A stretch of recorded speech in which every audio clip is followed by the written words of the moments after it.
खंडवा में आज रणजीत होटल में खंडवा नगर पालिका निगम के महापौर ने प्रगति पथ पुस्तक का विमोचन किया, जिसमें खंडवा के विकास कार्यों का उल्लेख किया गया। खंडवा के महापौर ने सभी पत्रकारों को पत्रकार वार्ता में जहां उनके सवालों के उत्तर दिए। आइए देखिए खंडवा में रणजीत होटल में हुए इस पत्रकार वार्ता के अंश और क्या कहा खंडवा महापौर ने। नमस्कार, आप सभी ने अपना अमूल्य समय दिया। जैसा कि हम सभी जानते हैं कि हम माननीय नरेंद्र मोदी जी के नेतृत्व में जो देश में विकास के कार्य हो रहे हैं और देश जो निरंतर प्रगति पर चल रहा है और देश में ही नहीं बल्कि विदेशों में भी जो हमारे देश की ख्याति विख्यात हो रही है, उससे आप भी अनभिज्ञ नहीं है। माननीय सीएम माननीय डॉक्टर मोहन यादव जी जो हमारे प्रदेश का नेतृत्व कर रहे हैं, उनके नेतृत्व में जो हमारे प्रदेश का विकास हो रहा है और जो निरंतर उनके द्वारा योजनाएं चलाई जा रही हैं, उसमें जन कल्याणकारी योजनाओं का जो आम व्यक्ति को बोलते हैं अंतिम पंक्ति में खड़े हुए व्यक्तियों को जो लाभ मिल रहा है, वो भी हम सबकी जानकारी में है। क्योंकि भारतीय जनता पार्टी का प्रयास है कि वो हर व्यक्ति के जीवन में खुशहाली लेके आए, हर व्यक्ति के जीवन में समृद्धि लेकर आए। कोई भी इस समय में कोई अपने जीवन यापन के लिए किसी को कठिनाइयों का सामना न करना पड़े, चाहे शिक्षा के क्षेत्र में हो, विकास के क्षेत्र में हो। सभी बोलते हैं दूरदृष्टि की भावना लेकर चलते हैं और सर्वे भवन्तु सुखिना की भावना लेकर चलते हैं, तो हम देश और प्रदेश के और शहर के विकास के लिए कार्य करते हैं। मेरा भी 2 वर्ष का पूर्ण कार्यकाल हुआ है, तो मेरे द्वारा जो प्रयास से जो शहर के लिए कार्य किए गए हैं, उसकी रूपरेखा एक आप सबके बीच में रखना चाहूंगी।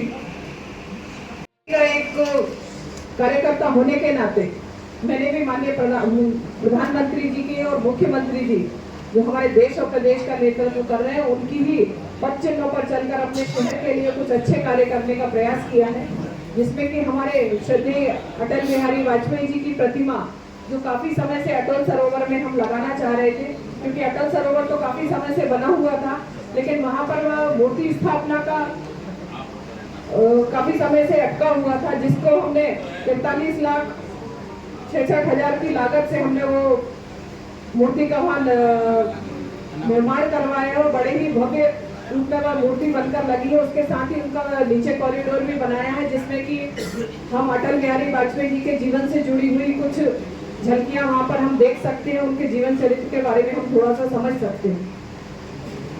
एक हमारा प्रयास था कि काफी समय से लोगों की मांग थी कि महाराणा प्रताप की मूर्ति की स्थापना हो, और अब आप सभी जानते हैं कि कुछ समय पहले हमने महाराणा प्रताप की मूर्ति का भी बड़ा ही सुंदर यहाँ पर तिराहे पर लगवाया है। तो उसकी लागत भी कम से कम 32,30,000 की लागत से वो एक अच्छी सुंदर प्रतिमा बनकर वहां पर स्थापित हुई है। ये हमारे शहर के लिए एक सौंदर्यीकरण के लिए, शहर के विकास के लिए, शहर की जो काफी समय से मांग चल रही थी, उनको हमने पूरा करने का प्रयास किया है। और एक चीज हम जानते हैं कि 25 सालों से हमारा ट्रांसपोर्ट नगर अटका हुआ था। हमेशा ये मुद्दा बनता था कि ट्रांसपोर्ट नगर कब चालू होगा, कब वहां पे विस्थापन होगा, कब वहां से जो हमारे शहर में हमेशा ट्रैफिक की दिक्कत आती है, तो वो कब पूरी खत्म होगी। क्योंकि यदि यहाँ से जो कई दुकानें हैं वो वहां विस्थापित होगी, तो उसके बाद जो शहर में बड़े वाहनों की दिक्कत होती है वो खत्म होगी। तो हमारे कार्यकाल में जो 25-26 साल से अटका हुआ था वो पूरा हुआ और हमने ट्रांसपोर्ट नगर को स्थापित किया है, जिसमें कि 31 प्लॉट आवंटित कर दिए गए, 97 विस्थापन है, उनसे भी बातचीत चल रही है। और आने वाले समय में आपको सुव्यवस्थित और एक सुंदर ट्रांसपोर्ट नगर दिखेगा, जिससे कि हमारे शहर का ट्रैफिक भी कम होगा। एक हमारे शहर की बड़ी मांग थी कि हमारे शहर में जल का संकट हमेशा रहता था। हमने भी पूरा प्रयास किया, हमने 2 वर्ष के कार्यकाल में हमने पूरा प्रयास किया है कि हम जल के संकट को कैसे दूर कर सकते हैं। उसमें सभी MIC सदस्य, पूरी नगर निगम की टीम हमेशा तत्पर रही और हमेशा आम जनता की सुविधा के लिए जैसे भी हम पानी का पर्याप्त पहुंचा सकते हैं, हमने वैसा पूरा प्रयास किया। लेकिन आज हमको अमृत 2 के तहत 137 करोड़ की योजना मिली है, जिसमें कि हम 37.5 किलोमीटर की लाइन हम डाल रहे हैं और उसमें 11.5 किलोमीटर का काम हो गया है। जब ये लाइन कंप्लीट हो जाएगी तो उसमें हमारा शहर को व्यवस्थित पानी मिलेगा। उसमें 80 किलोमीटर की डिस्ट्रीब्यूशन की लाइन है और हमने जो उससे अक्टूबर 2025 तक का उसका अनुबंध है कि हम उस तक समय में पूरा करके देंगे। उससे हमने बोला है कि आप हमें उस समय अवधि से पहले वो काम पूरा करके दें, जिससे हम जो शहर के लिए वादे किए हैं वो हम पूरा कर सकें, जिसमें कि 5 ओवरहेड टैंक भी रहेंगे, 80 किलोमीटर की डिस्ट्रीब्यूशन लाइन रहेगी।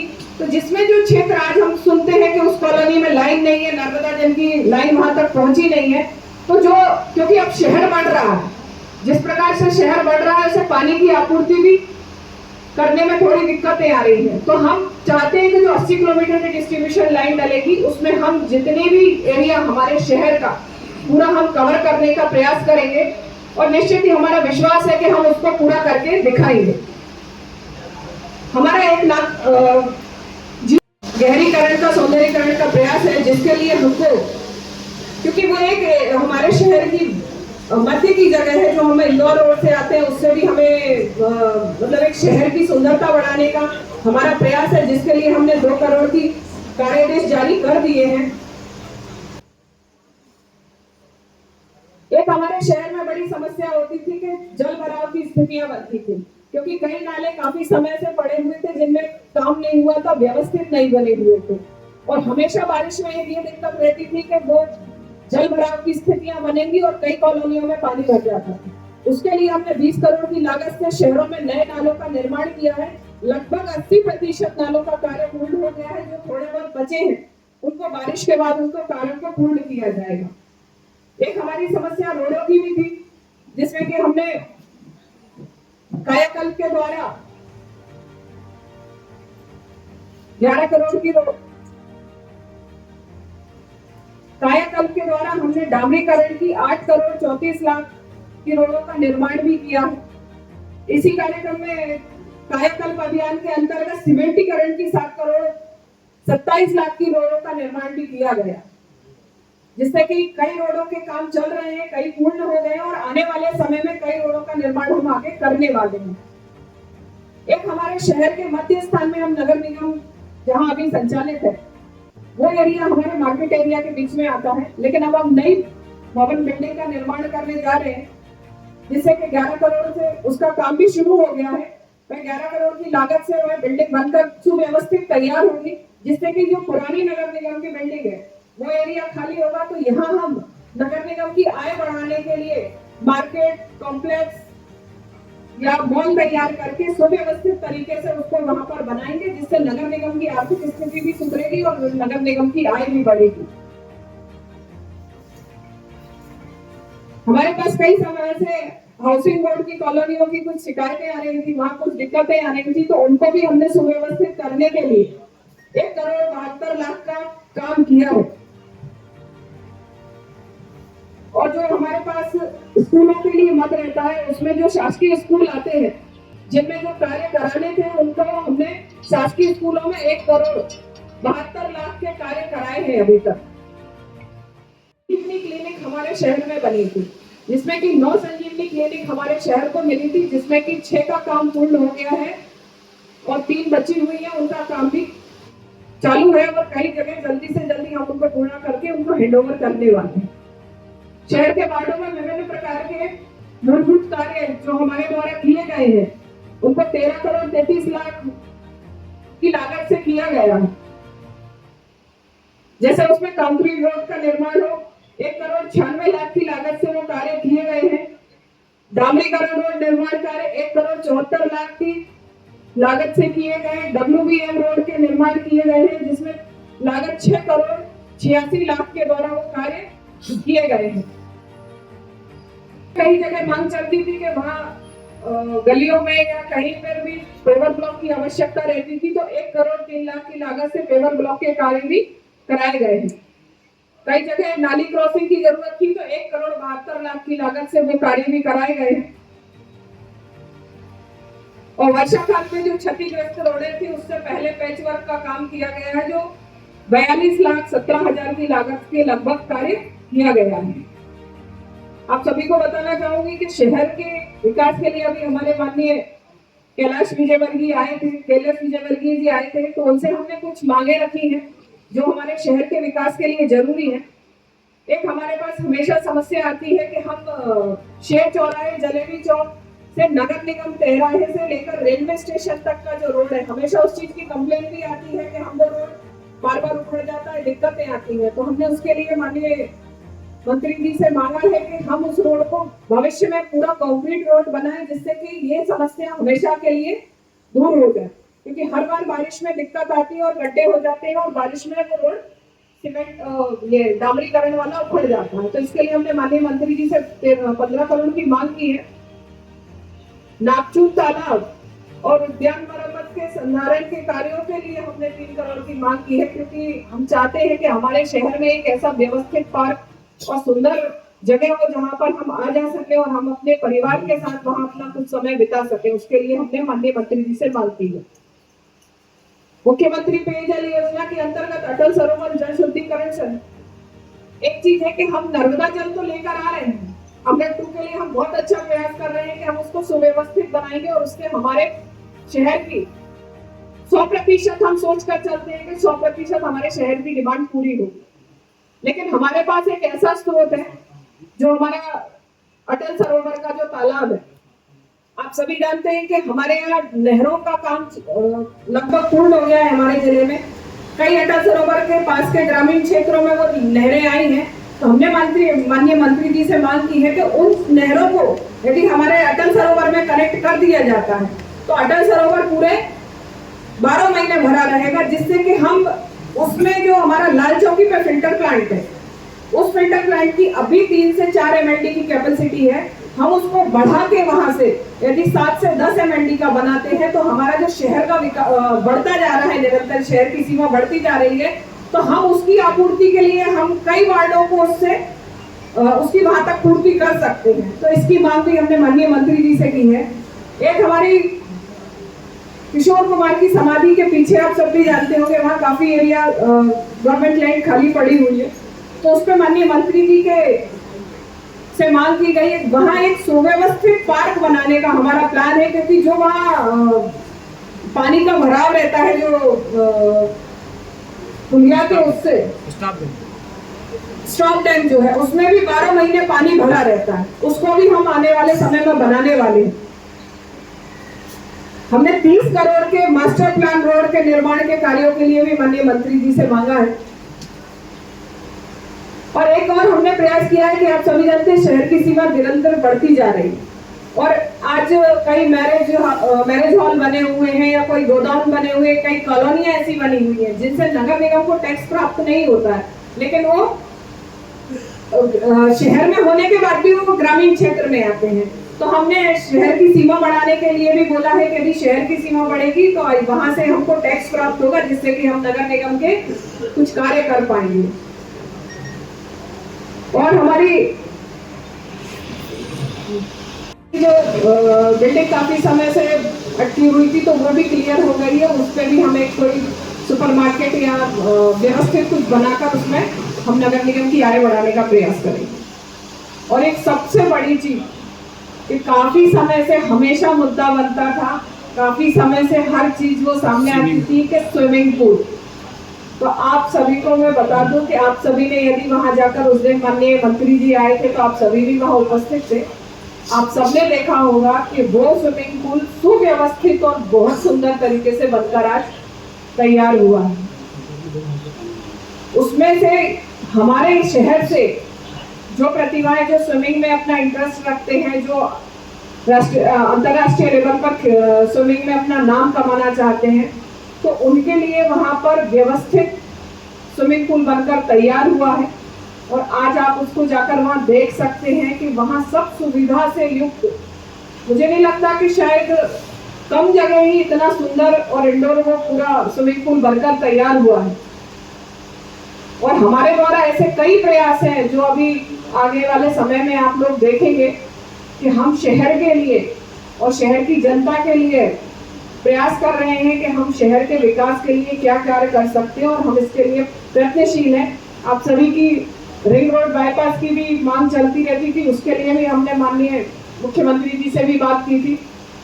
और मतलब शहर के जो भी कार्य है, शहर की जो भी विकास के कार्य है, उसमें हम कहीं से भी पीछे नहीं है। भले थोड़ा समय लग सकता है, लेकिन हम उस चीज के लिए कटिबद्ध हैं और प्रयत्नशील हैं कि हम अपने पूरे कार्य करके दिखाएंगे और शहर को एक नई रूपरेखा में आपको बनाकर दिखाएंगे।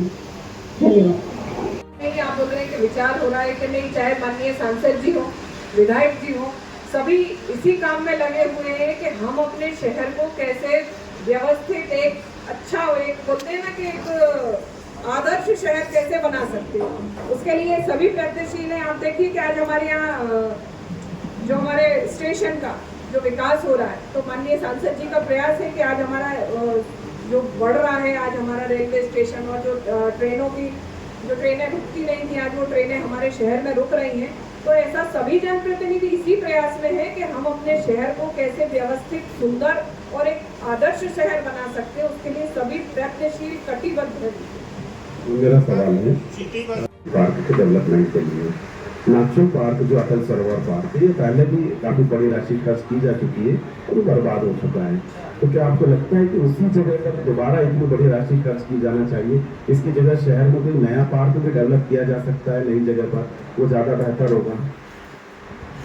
पहले भी उसको डेवलप किया गया है, जिस पर आपने कोई दो राय नहीं है, लेकिन कहीं ना कहीं शहर में इतना बड़ा एरिया जो हमारे पास नागचूर तालाब के उधर है और वो व्यवस्थित है, आज हम उसको और अच्छा सुंदर बनाने के लिए प्रयास कर रहे हैं। और ऐसा नहीं है, यदि हम उसका व्यवस्थित रख रखाव करेंगे तो आने वाले समय में हमारे शहर के लिए एक सौगात रहेगी।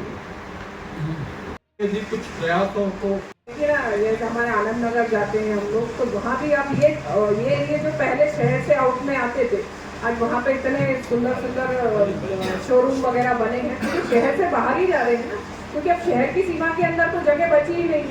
तो अब जैसे इस तरफ जा रहे हैं या इंदौर रोड पे जाइए आप, तो वहाँ पे भी बन रहे हैं कि हमारे शहर का ही विस्तार हो रहा है और शहर से बाहर ही जो शोरूम और बड़ी दुकानें बन रही हैं, लगभग शहर से बाहर ही सब जा रहे हैं। कोई शर्त डाल सकते हैं कि कंज्यूमर वाली दुकानें भी थोड़ी बने वहाँ पर? जो बड़ी शोरूम बन रहे हैं तो बड़े लोग बना रहे हैं, पर आम जो सब्जी विक्रेता या दूसरे फुटकर विक्रेता उनके लिए जो कोई निगम बना है, जो रियायती दर पर उनको दुकानें मिले, तो विस्तार के साथ साथ सुविधाएं भी दूरस्थ इलाकों में मिलेगी। रामनगर हुआ, आनंद नगर हुआ, पदम नगर हुआ, क्योंकि आम आदमी तो इतनी ज़्यादा जहाँ पर भूमि के रेट ज़्यादा है दुकान नहीं ले सकता, इस दिशा में होना चाहिए। देखिए वो सभी प्राइवेट लैंड पे बना रहे हैं अपना, उसके बाद आपकी बात पे हम विचार करेंगे और यहाँ की वहाँ पर निगम की या सरकारी जमीन हमको मिलती है तो निश्चित ही आने वाले समय में वहाँ मार्केट पे विचार किया बात करी है और उसको कैसे वो बिक सकता है या कैसे डेवलप हो सकता है उस चीज़ को। उसके लिए भी हमने अभी बीच में जब भी दादाजी मंदिर का दादाजी मेले का जब समय चल रहा था, तो उस समय वहाँ बैठकर हम सब ने चर्चा की थी कि दादाजी मंदिर जब दादाजी मेला जब कंप्लीट हो जाएगा उसके बाद पूरी MIC और कमिश्नर सर सभी लोग बैठ के उस पर विचार करेंगे कि उसमें क्या ऐसा किया जा सकता है कि वो मार्केट डेवलप हो जाए। पार्किंग का भी अभी तक आप लोग उसकी बिल्डिंग नहीं कर पाए, इंफ्रास्ट्रक्चर तो बना दिया कौन सा ट्रांसपोर्ट नगर में शिफ्टिंग का काम भी नहीं शुरू हुआ, उसकी नहीं सब तैयार है भैया, उसके लिए कार्यादेश जारी, उसके लिए हमने 41 प्लाट आवंटित कर दिए हैं। बाकी जो 79 जिनका स्थापन करना है उनसे भी बातचीत चल रही है और नए जो आने वाले हैं प्लॉट लेने के लिए उनसे भी बातचीत चल रही है। तो निश्चित ही ज्यादा समय नहीं लगेगा, आप लोगों को वहाँ व्यवस्थित ट्रांसपोर्ट नगर तैयार दिखेगा। पार्किंग का एक हल है, लेकिन नगर निगम करना नहीं चाहती है। कई वर्षों से शहर में 300 से अधिक बेसमेंट बने हुए हैं जिन्होंने पार्किंग की अनुमति लेकर रखी है, लेकिन आज तक उनको खाली नहीं कराया गया। आप ही देखने जाए तो दिल्ली में बच्चे मरे बेसमेंट के कारण, उसके बाद भी नगर निगम ने एक नोटिस किसी को नहीं दिया है। मुझे हाई कोर्ट लगाना कार्रवाई चल रही है, कोई खाली नहीं कराया गया, ताले लगाए गए हैं नगर निगम द्वारा ही। जो बेसमेंट में यहाँ जहाँ फायर का नहीं सेफ्टी है वहाँ सब तो 3-4 जगह कल बॉम्बे बाजार भोपाल 20 शहर में बेसमेंट बने जिनमें पार्किंग और गोडाउन की अनुमति, लेकिन 10-10 दुकान बना के उसकी रजिस्ट्री कर दी गई है, जबकि नियम में नहीं है वो। उसके बाद भी कोई कार्रवाई नहीं हुई। मुझे हाईकोर्ट लगाना पड़ा इस मामले में। नगर निगम क्यों नहीं कार्रवाई करती इस पर? खंडवा में 20-22 बैंक बनी है, प्राइवेट बिल्डिंग में चली, एक के पास पार्किंग नहीं है। नगर निगम ने उस पर क्या कार्रवाई करी है? आज शहर में पार्किंग की इतनी तकलीफ है कि ग्रामीण वाला आता है, गाड़ी खड़ी करता है, बैंक में 500 रुपये लेने जाता है, ट्रैफिक पुलिस वाला गाड़ी उठा के ले जाता है। गलती किसकी है? पार्किंग की व्यवस्था इतनी खराब है शहर में कि ये बेसमेंट खाली कराए तो शहर में पार्किंग बन सकते हैं। बैंक को उनको अपनी जगह पे खुद की बिल्डिंग बनाए या नगर निगम बिल्डिंग बना के दे उनको।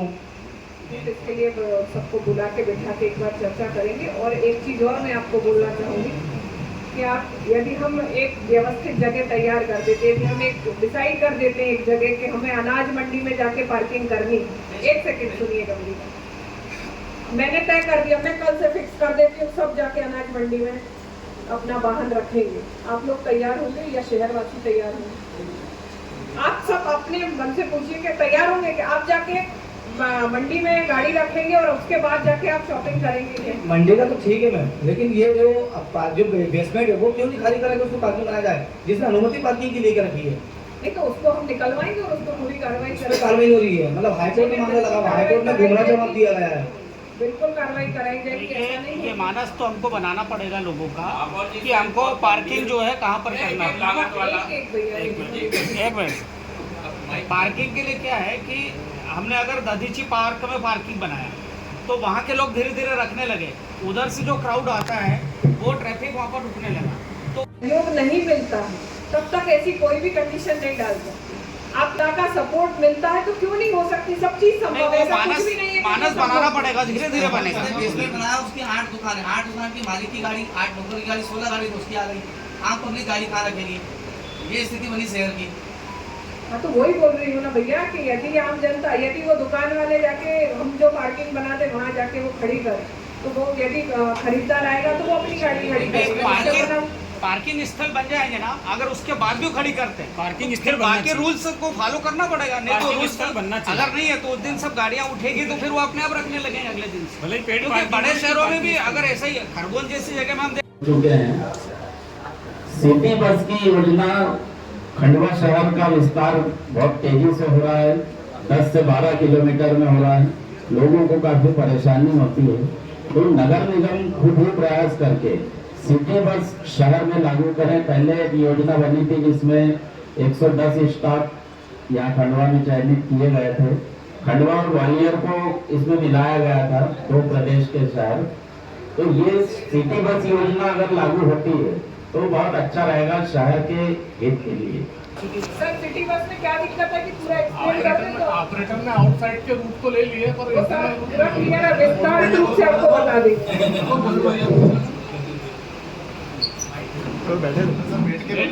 आराम से सब घर के पत्रकार उनके सामने बैठना ठीक नहीं।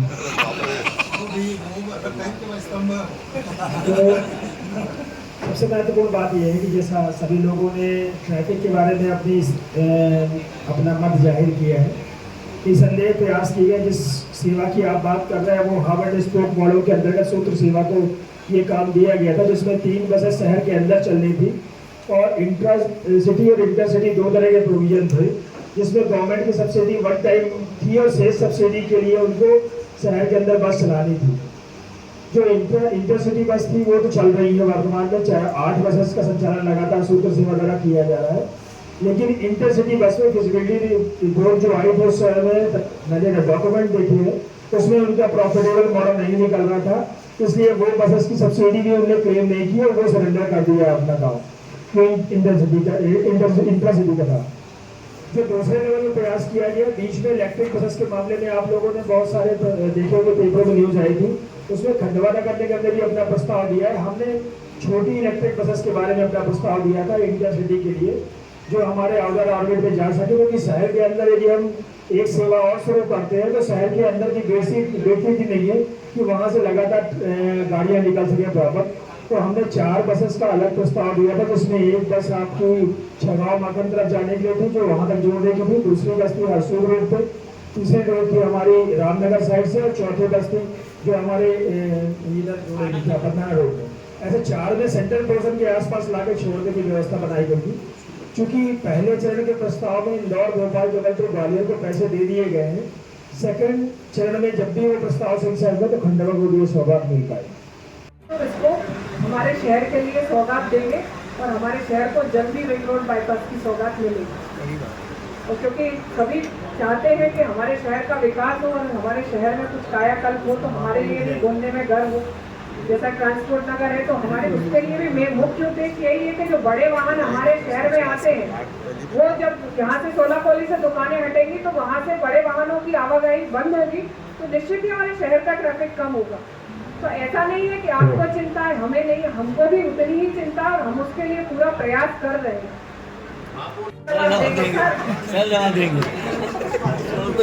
कितना विस्तारित रूप से सर बता पाए? को जो हम पैसा दे रहे हैं मैं क्वेश्चन आपका पूरा समझ कैसे रिकवर हो? नहीं, विश्वा के मामले में हम ये बता रहे हैं आपको, योजना में 80-20 का रेशियो था, 80% ग्रांट था, जैसे 40% सेंट्रल गवर्नमेंट का था, 30% करीब स्टेट गवर्नमेंट था और 20 करोड़ रुपए 20% जो था वो निकाय लोग को सम्मिलित किया गया था। भारत देश के 2 प्रयोगों के अंतर्गत ये प्रयोग खंडवा और शिवपुरी में किया गया। विश्व योजना जो है जिसके अंतर्गत जो पेटी के प्रोजेक्ट होते हैं वो अनुबंध आधारित होते हैं। अनुबंध के प्रावधानों अनुसार उनको 100% सर्विस देना उनकी रिस्पॉन्सिबिलिटी में आता है और फेलवर की स्थिति में पेनल्टी क्लास लगे हुए हैं, टर्मिनेशन के क्लास बने हुए हैं। अभी जो हमारी स्थिति थी उसके अंतर्गत हमने ये कहा है कि हम पीडीपी प्रोजेक्ट के अनुबंध से बने हुए हमने कहा है कि ये योजना हम 2034 तक की सेवाओं को उपलब्ध कराने के लिए ऑगमेंट कर रहे हैं, मतलब आवर्धन कर रहे हैं। योजना के आवर्धन के लिए हमारे पास में विंडो मिली थी हमको अमृतपुर योजना अंतर्गत सेंट्रल गवर्नमेंट स्टेट गवर्नमेंट की फंडिंग थी, उससे हमने योजना का लाभ लिया है। जो अगला चरण है इसका उसके आधार पर कार्रवाई है होनी, चूंकि विश्व कंपनी अपने स्तर पर वो सब सुविधाएं नहीं दे पाए जिस ट्रेंड को हम झेलते हैं।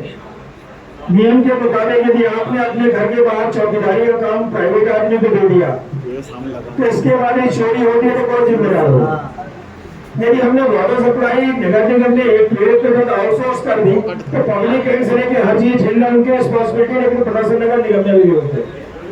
तो चूंकि आप लोग की जो खबरें होती हैं उनको हम ऑन रिकॉर्ड लेते हैं और ग्राउंड तैयार करते हैं कि भविष्य में या तो हमको उन्नत सेवाएं दे और नई उन्नत सेवाएं दे रहे हैं तो कम से कम ये है कि हमारे 100% हमको पानी की जो रिक्वायरमेंट है वो पूरी कर दें और हमारी शिकायतें खत्म हो जाए, और नहीं करते हैं तो कंसेशन क्लास हम यूज करने के लिए स्वतंत्र होंगे।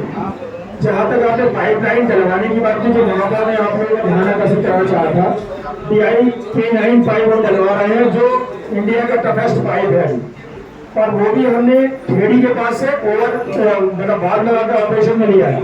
मतलब अगले साल गर्मियों में पाइपलाइन फूटने का जल प्रकार बाधित नहीं हो, तो वो समस्या के लिए हमने उसको डबल लाइन चार्जिंग सिस्टम से कर दिया है।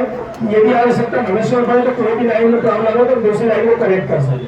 तो इशू ये है कि हमारा ऑब्जेक्टिव विश्व या नगर निगम नहीं है, करने का ही है कि हमको सुविधाएं उपलब्ध कराना है और उसके लिए जो खंडवा की ऐतिहासिक समस्या है पानी की उसका स्थायी ध्यान कर सके।